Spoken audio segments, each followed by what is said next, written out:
Somos tão jovens na história da humanidade que às vezes esquecemos do que nos permitiu chegar aqui e viver dessa forma. Há 30 mil anos, nossos antepassados tentavam dizer alguma coisa quando pintavam nas rochas. São as primeiras mensagens que temos de nossos ancestrais. A vida era difícil e lutávamos muito para sobreviver.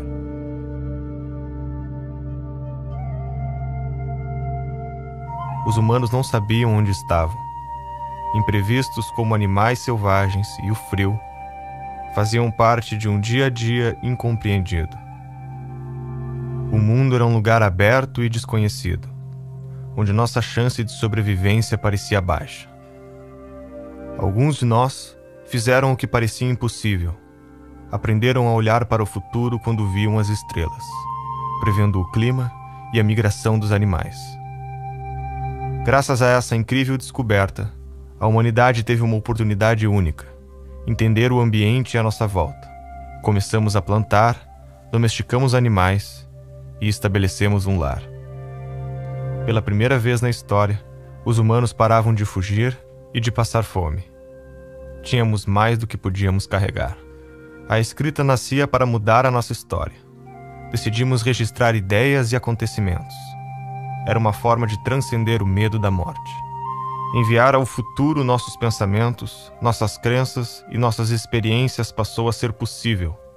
Foi quando começamos a herdar o conhecimento da humanidade.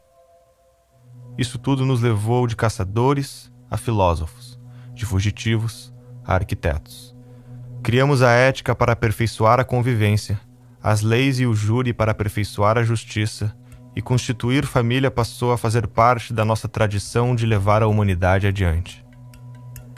Quando vivemos o nosso dia a dia, aqui, no século XXI, desfrutamos desse legado. A filosofia grega, o direito romano, a moral judaico-cristã e a experiência acumulada de nossos ancestrais fazem parte de nós. Essa é a herança que chamamos de civilização ocidental. Se hoje os territórios estão divididos em países, com idiomas e regras estabelecidas, nem sempre foi assim. Neste longo caminho, cada povo colocou um pedaço da estrada que hoje trilhamos. A terra que hoje abriga Portugal era considerada o fim do mundo. A fronteira com um oceano desconhecido sempre foi atraída e cobiçada. Diversos povos viveram por lá até ver a ascensão do Império Romano e a entrada das tribos germânicas, dos suevos e visigodos. Os visigodos formaram cidades na Europa Ocidental e durante 3 séculos ocuparam grande parte da Península Ibérica, preservando e absorvendo a cultura de seus antepassados. Como essa cultura veio parar no Brasil? O que as guerras entre diferentes visões de mundo têm a ver com a nossa história? Para enxergar melhor o presente, precisamos voltar um pouco no tempo. No ano de 700, por volta de 700, surge a fé muçulmana. E ela já estava se ampliando em todo o Oriente Médio, norte da África. A fé muçulmana nasce em Meca, na Arábia Saudita, com Maomé, o pregador que afirmava ter recebido a revelação de ser um enviado de Deus. Nessa revelação, a sua missão seria resgatar ensinamentos que foram trazidos por profetas como Moisés, Abraão e Jesus, mas que ao longo do tempo teriam sido distorcidos. Foi juntando adeptos que, após a sua morte, compilaram seus ensinamentos no Alcorão, livro que embasa a fé islâmica e discorda das crenças judaicas e católicas. Também criaram a Jihad, a guerra de manter o islamismo pleno dentro de si e levá-lo ao maior número de pessoas possível.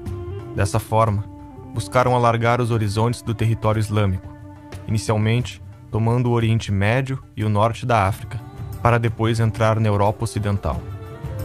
A estratégia foi longa na duração e rápida na conquista.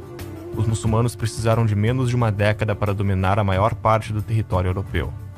A invasão começou em 711 e 3 anos depois já habitavam a maior parte da Península Ibérica. O curioso é que essa ocupação foi incentivada pelos mesmos povos que habitavam a região. Os visigodos viviam envolvidos em disputas internas, e por causa dessa rivalidade, uma facção de visigodos pediu ajuda de um líder muçulmano do norte da África, que não só atendeu o pedido, como deu-se conta da riqueza do território e aproveitou para tomá-lo para si.